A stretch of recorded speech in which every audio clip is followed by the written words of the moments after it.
구독, 좋아요, 알림 설정, 댓글까지 부탁드리겠습니다. 담합하다가 걸렸죠. 이번에 서초구에서 이번에 담합하다 걸렸는데 이야기 보면 장난 아닙니다. 집주인입니다. 저희 아파트 36평, 42평 물건을 가장 최저가로 내놓고 다른 부동산들 다 제끼고 혼자 팔고 계시던데 다른 소유주들과 부동산들에게 양심이 없냐. 아니 내 물건을 내가 팔겠다고 하고 그거를 팔겠다는 사람을 중개해주는데 양심 없냐는 소리 들었습니다. 단톡방에서 처음으로 부동산 이름까지 공개된 건 처음입니다. 부동산 이름을 공개하면서 공개적으로 영업방해를 했죠. 뭐 입방아에 오를 정도로 말도 안 되는 가격으로 올려놓고 매매 중이라고 하시던데 다른 집주인들 그리고 양심 지키는 부동산들 생각하면서 화가 나 있다. 모두의 의견인 것처럼 이야기를 한다. 그러면서 이런 식으로 가격 담합을 주도하고 공인중개사를 응징해야 한다고 영업 방해를 하고 심지어 실명과 사진을 공유를 하면서 훼손죄가 걸릴 수가 있겠죠. 여기에 중개사들에게 특정 가격 이하로 광고하지 말 것을 강요. 시세 조작이죠. 저렴한 물건을 누가 팔려고 하면 허위 매물을 신고해서 내리도록 만든다. 공인중개사 영업도 방해가 되고 또 그 다음에 그 가격에 팔려는 사람이 있을 수 있죠. 팔려는 사람에게는 전화나 문자로 항의를 하고 허위 매물 신고를 했다. 즉 내가 내 거를 판다 하는데 방해를 하고 있다. 하다못해서요. 당근마켓 같은 데서 제가 뭐 핸드폰을 중고로 한 30만 원에 판다. 옆에서 25만 원에 팔아요. 그러니까 거기다가 전화 걸어가지고 25만 원짜리 내려라 하고 카톡으로 막 난리치고 막 한 거예요. 저런 식으로 담합하는 사람들이 무슨 자본주의를 찾아요. 저거는 명백히 사기입니다. 지금 3년 이하의 징역 또는 3천만 원 이하의 벌금 정도밖에 안 되니까 시세 1억 올려놓으면 3천만 원 벌금 내면 뭐 어때요? 시세 한 3억 올려놓으면요 3년 징역 3년 받아도 연봉 1억입니다. 처벌이 약해요. 처벌을 더 강화를 해야 되는 거고 저런 식으로 조작하는 것이 이번에 드러났죠. 이번에 드러났다는 것은 항상 이런 짓을 했었다. 예전에 그래가지고 저희 얼마 전에 동탄 영상 올렸었죠. 동탄 영상에서 뭐라 그랬어요? 허위로 허위 매물 신고한 거. 정상 매물인데 허위 매물 신고한 게 전체의 91%였다.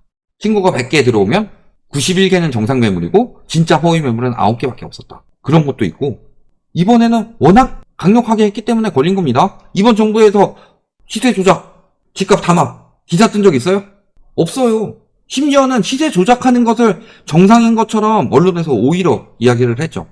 예를 들어서 과거에 우리 압구정현대 115억 신고가 나왔을 때 이야기했었죠. 이거 정상 거래 아닐 것이라고 저희가 말씀을 많이 드렸었는데 이때 공인중개사무소들 뭐라 그래요?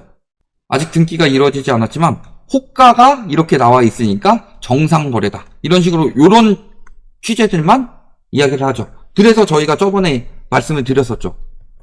이런 이야기하는 사람들이 실제 존재하냐. 인근 공인중개사 사무소 관계자라고 하죠. 근데 저번에 예를 들어서 지금 시장이 상승장이라고 말을 하는데 아니다. 지금 거래 더럽게 안 되고 있다. 문의도 생각보다 많지 않다. 이렇게 이야기하는 것들은 공인중개사 이름을 까죠. 사무소 이름을. 그러니까 이런 식으로 정상적인 거래다. 이런 식으로 언론에서 엄청 이야기했는데 실제 교환 거래였죠. 그리고 80평도 신고가, 48평도 신고가. 둘 다 신고가를 띄워요. 예를 들어서 얘가 115억이고 얘가 49억 7천이었어요. 그럼 어차피 교환 거래니까요. 얘 한 80억 하고 35억 갔으니까 얘는 14억 7천에도 같은 금액인 거죠.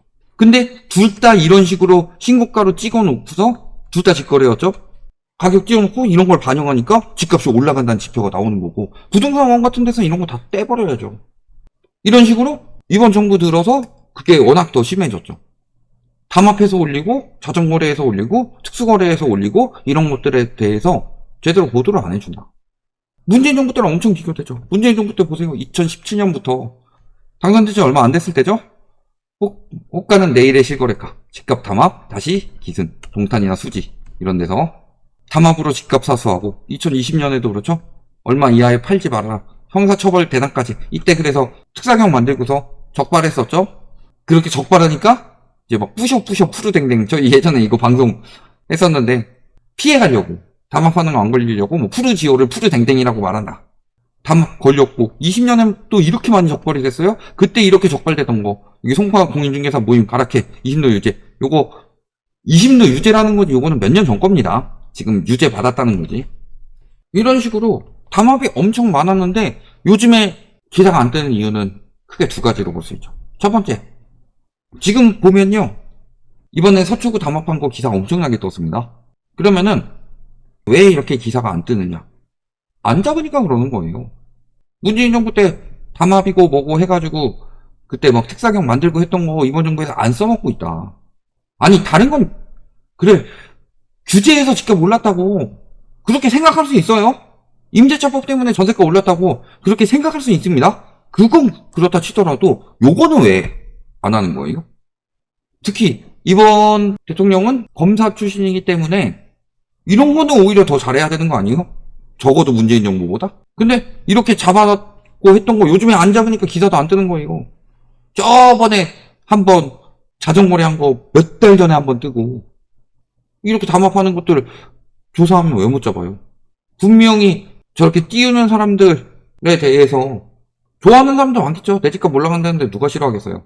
그런데 예를 들어서 아까 싸게 팔려고 내놓았다가 허위 매물 돼가지고 팔지 못하고 자금난을 겪고 있는 이런 분들이나, 혹은 부동산, 가두리 부동산 취급 당해가지고 영업 방해받고 있는 이런 부동산에서 신고할 수 있죠. 이런 것들이 많이 활성화가 되도록 만들어야 되는데 안 잡고 있다 지금. 그러니까 안 잡고 있는데도 이렇게 자동으로 터져 나온다는 거, 이슈화 돼가지고. 그렇다는 건요, 지금 그 밑에 어마어마하게 숨겨져 있다는 소리예요. 빙산의 일각이라고 하죠. 이런 식으로 지금 가격 띄우고 호가 올리는데 거기서 대출을 풀어주면 안 되는데 대출을 풀어주니까 지금 시장이 이 모양 이 꼴이 됐는데, 자, 대출을 풀어줄 수 있다고 봅니다.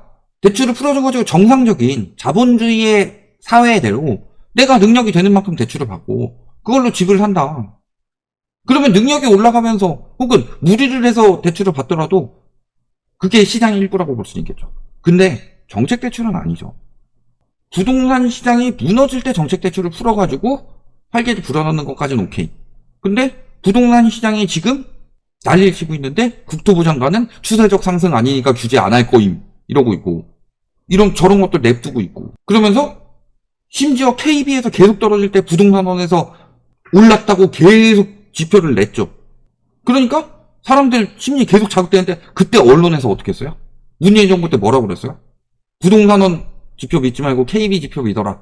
문재인 정부가 통계 조작을 하고 있다. KB보다 훨씬 더 그 지표가 낮게 나온다. 지금 이번에 부동산원하고 KB가 지표가 반대로 나왔는데 KB 지표 보도하는 기사를 본 적이 없어요. 집값 띄우려고 다 부동산원 지표 꺼내다 썼지. 그러니까 사람들이 계속 그거 보고 집값 다시 오르는 거 아니야 하고 사고. 그런 거죠. 그런 식으로 계속 띄우면서 심지어는 최근에 뭐 5년 10개월 만에 최대 상승폭, 그 전에는 2년 9개월여 만에 최대 상승폭. 최악으로 떨어질 때는 왜 그런 기사 안 떴어요? 2022년에 떨어질 때는 2008년 때보다 더 빨리 떨어진다, 1997년보다 더 빨리 떨어진다, 이런 기사들 왜 안 떴어요? 왜 올라갈 때만 몇 달 만에 최고다, 지금 그러니까 역대급으로 또 뚫고 있다, 이런 식으로 계속 보이도록 기사를 띄우냐. 지금 경매가 늘어나고 연체가 늘어나고 미입주가 늘어나고 미분양이 늘어나고 이런 상황에서 모든 지표가 안 좋아지고 있는 이런 부분에 대해서는 많이 기사화되지도 않고, 오히려 경매가 많이 나온 것에 대해서는 입국 탓하고 낙찰가율이 올랐다느니 낙찰률이 올랐다느니 이렇게 그런 것만 보여주냐. 매물이 많이 나온 건 안 보여주고. 그러니까 사람들이 계속 그렇게 가스라이팅 당하는 거예요. 여기 와가지고 그래서 언제 떨어지냐, 지금 또 폭등이 나면서 요즘에 폭등이 들어와가지고 앞으로 엄청 날더만 막상 근데 내용은 없어요. 집값이 올랐다 요거 왜 인신공격이 나올 줄 알지. 이 대머리 아저씨 믿지 마라 하면서 이런 식으로 계속 부추기니까 어때요? 집을 안 산 무주택자들이 집값이 오른다고 생각하게 된다. 집 없는 세입자들의 주택 가격 전망이 가장 높은 수준으로 집계가 됐다. 왜? 집 없는 세입자들은 대출을 막 주담대처럼 받아보지 않았으니까. 그러면서 잠재적 주택 구입 수요가 커지고 있다는 소리고, 주택담보대출 증가할 거고 집값 올라갈 것이다, 이런 식으로 이야기를 하는데요. 자, 무주택자들은 저렇게 생각을 하죠. 무주택자들은 저렇게 생각하도록 만들죠. 근데 실제 부동산 114에서 조사를 해봤더니 상승한다는 사람보다 하락한다는 사람이 더 많다고 합니다. 보통 이런 설문조사에 답하는 사람들, 역시 부동산 114의 설문조사도 무작위라고는 하지만 보통 집을 가진 사람들이 그런 지표를 많이 보죠. 그 집을 가진 사람들은 떨어진다고 생각하는 사람들이 많은데 집이 없는 사람들은 자꾸 상승한다고 생각하도록 만들어요. 이게 뭐다? 다주택자가 무주택자에게 팔아서 현금화하는 거다. 그것을 제대로 보여주는 지표에 대해서 저희가 말씀드렸죠. 주담대가 늘어나는데 예적금도 늘어난다. 누군가 대출받아서 사는 동안에 누군가 그걸 팔아서 다시 부동산을 사는 게 아니라 안전자산으로 옮겨놓고 있는 거다. 그래서 예적금이라든가 혹은 시중 부동자금이라고 하죠. 이런 것들 대기성 자금이라고 하죠. 뭐 요구불 예금이라든가 이런 것들, MMA라든가 CMA라든가 이런 것들, 이런 것들이 늘어난다. 주담대가 폭증할 때 누군가는 팔고 있고 누군가는 팔아치워가지고 현금화하고 있는 거죠. 그래서 저희가 말씀드렸어요. 진짜 상승기였던 2014년부터 2018년까지 이럴 때를 보면요, 공급되는 것 중에서 무주택자들보다 다주택자들이 더 가져간다. 다주택자들이 늘어요. 심지어 그때 2018년에 나온 지표를 보면은 공급된 아파트의 51%를 다주택자들이 가져갔다고 그랬어요. 신규 공급. 이런 걸 하면서 공급 부족이라고 이야기를 했죠. 근데 코로나 이후를 보면요, 무주택에서 유주택 되는 사람들은 엄청 늘어요. 근데 다주택이었던 사람들은 주택수가 줄어요. 당신들한테 팔고 현금화하고 있었단 소리죠. 코로나 때 그 얘기를 엄청 많이 했고 그게 지표상으로 다 드러났는데도 집값은 올랐으니까 네가 틀렸다. 이런 식으로 이야기하면 하는데 왜 자꾸 그런 식으로 이야기를 해요? 저희가 틀렸다는 이야기를 해야지 지들이 팔아먹을 수 있거든. 고점에 팔아야 되는데 안 팔리잖아요. 물론 지금 거래량 늘었다고는 하는데 지금 기회로 마지막에 털어내야지. 아직도 서울 저기 매물은 8만 건대죠. 보통 한 4만 건대였어요. 아직도 물린 사람들이 2배로 늘어났단 소리예요.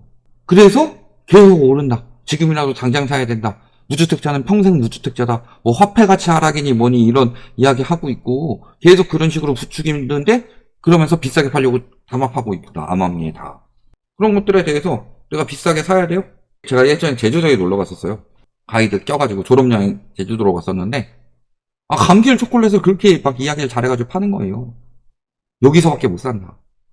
어차피 뭐 부모님 선물도 드려야 되는데 그 가이드 돌면서 제일 싸게 팔았던 게 감귤 초콜릿이야. 그래서 그거 사갖고 갔어요. 부모님 드시라고 수학여행 갔다 오면서 가족끼리 먹으려고 샀어요. 근데 마트에서 더 싸게 파는 거야 그걸. 근데 그 마트에서 더 싸게 판다는 걸 모르니까 거기서 감귤 초콜릿을 산 거예요 저는. 그게 현명한 소비예요? 합리적인 소비예요? 똘똘한 소비예요? 띨띨한 소비지? 똘똘한 채라고 부추겼던 서초구에서 저런 일이 일어나죠. 똘똘한 채라고 샀던 것은 다 저 담합에 넘어가서 비싼 호가로 유지되는 것을 내가 똘똘하게 산 게 아니라 찔찔하게 산 거다. 그래서 찔찔한 채라고 그러는 거다. 이런 거 생각해 보시면요, 이런 조작에 넘어가면 안 됩니다. 그 조작이 현실화되게 만드는 것은 물리는 사람이 생겨야 되는 거다. 그 물리는 사람이 내가 되면 안 된다. 여기까지 말씀드리겠습니다.